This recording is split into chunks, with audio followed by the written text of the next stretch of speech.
রাতের বেলা আমি আমার গ্রামের বাড়ির পেছনের পুরনো বটগাছটার নিচে দাঁড়িয়ে আছি।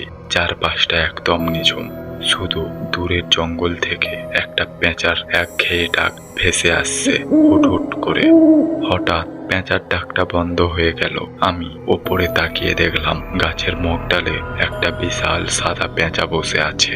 কিন্তু অদ্ভুত ব্যাপার, পেঁচাটার চোখ দুটো একদম মানুষের মতো, আর সেগুলো থেকে টকটকে লাল আলো ঠিকরে বেরোচ্ছে। আমি ভয় পেয়ে ফিরে আসতে গেলাম, কিন্তু দেখলাম আমার পায়ের নিচের মাটিটা কেমন জানি নরম হয়ে ডেবে যাচ্ছে।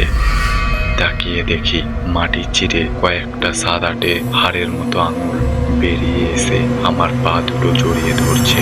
আমি চিৎকার করতে গেলাম, কিন্তু বাতাসটা হঠাৎ এত ভারী হয়ে গেল যে আমার দম বন্ধ হয়ে আসছে। ঠিক সেই মুহূর্তে ওপরের সেই পেঁচাটা ডানা ঝাঁপিয়ে নিচে নেমে এলো এবং আমার ঠিক সামনে একটা লম্বা কঙ্কালসার ছায়ায় রূপান্তরিত হলো।